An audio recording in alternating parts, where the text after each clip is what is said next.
Hi friends, Uma விருந்தகம் சேனலுக்கு welcome பண்ணுறேங்க. இன்றைக்கி வந்து நம்ம என்ன ரெசிபி பார்க்க போகிறோம்னு பார்த்தீங்கன்னா, இன்ஸ்டண்ட்டாக செய்யக்கூடிய மல்லி சாதம் தான். இது வந்து லஞ்ச் பாக்ஸுக்கு சூப்பராக பேக் பண்ணி கொடுத்துடலாம், குயிக்காக செஞ்சு முடிச்சிடலாம். எப்படி செய்கிறது அப்படிங்கிறது வீடியோவில் போய் பார்க்கலாங்க.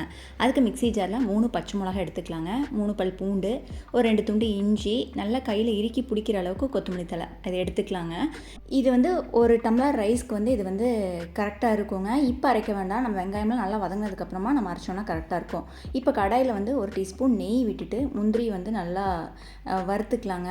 நம்ம வெங்காயத்தோடு வறுக்கும்போது அது வந்து கொஞ்சம் சாஃப்டான மாதிரி ஆயிரும். இதை வந்து தனியாக நம்ம வறுத்து எடுத்துட்டோம்னா சாப்பிட்றதுக்கு நல்லா கிறிஸ்பியாக நல்லாயிருக்கும். அதே மாதிரி எந்த அளவுக்கு வேர்க்கடலை வேணுமோ அதையும் உள்ளே போட்டுட்டு நல்லா பச்சை வாசம்லாம் போய் நல்லா மொறுன்னு ஆற வரைக்கும் வதக்கி விட்டுருங்க. இதுவும் நம்ம கடைசியில் சேர்த்துனா தான் சாப்பிடும்போது க்ரன்ச்சியாக இருக்கிறது நல்லாயிருக்குங்க. இதையும் தனியாக எடுத்து வச்சுட்டு இதே கடாயில் வந்து ஒரு 1.5 டேபிள் ஸ்பூன் பக்கமாக வந்து எண்ணெய் விட்டுக்கலாம். எண்ணெய் காஞ்சோன்னே கடுகு, கடலைப்பருப்பு, உளுந்தம்பருப்பு இதெல்லாம் போட்டுக்கலாங்க.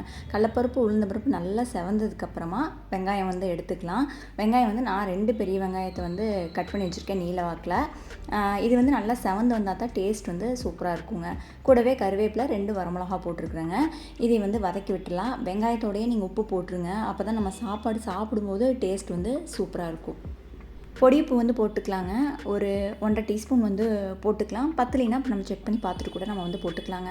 இதே மாதிரி வெங்காயத்தோடு நம்ம உப்பு போடும்போது வெங்காயம் சீக்கிரமாக நமக்கு வதங்கி வந்துடும். இந்தளவுக்கு வதங்கிச்சுன்னா போதுங்க. இந்த டைமில் அடுப்பு நல்லா லோ ஃப்ளேமில் வச்சுட்டு நம்ம மல்லி இலை வந்து அப்படியே போட்டோன்னா அரைக்கிறது கஷ்டமாக இருக்குது. அது 1-2 கட் பண்ணிவிட்டு மிக்ஸி ஜாரில் சேர்த்தும் போது அரைக்கிறதுக்கு வந்து ஈஸியாக இருக்குங்க.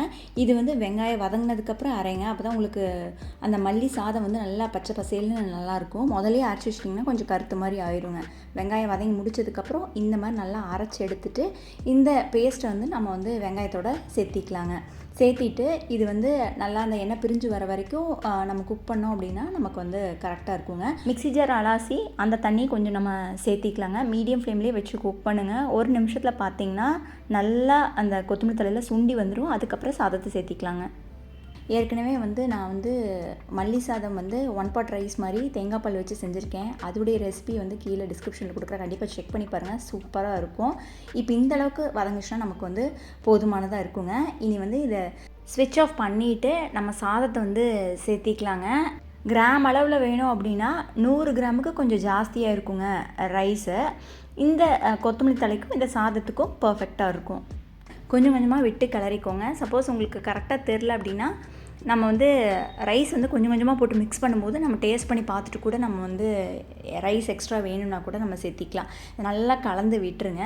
இப்படி நல்லா கலந்ததுக்கப்புறமா நம்ம எடுத்து வச்சுருக்கிற வேர்க்கடலையும் முந்திரியும் வந்து உள்ளே போட்டுக்கலாம். இது ஃபைனலாக சேர்த்தும் போது தான் சாப்பிட்றதுக்கு வந்து நல்லா இருக்குங்க. ரொம்ப ரொம்ப டேஸ்டியான ரெசிபி, சிம்பிளாக செஞ்சு முடிச்சிடலாம். குட்டீஸ் விரும்பி சாப்பிடுவாங்க. இந்த வீடியோ கண்டிப்பாக உங்களுக்கு உபயோகமாக இருந்திருக்கும் நம்புறேங்க. பிடிச்சிருந்தா வீடியோக்கு வந்து ஒரு லைக் கொடுங்க, ஃப்ரெண்ட்ஸ் அண்ட் ஃபேமிலி கூட ஷேர் பண்ணுங்கள். நீங்கள் இது வரைக்கும் உமா விருந்தகம் சேனல் சப்ஸ்கிரைப் பண்ணாமல் இருந்தீங்கன்னா சப்ஸ்கிரைப் பண்ணிக்கோங்க. Thank you.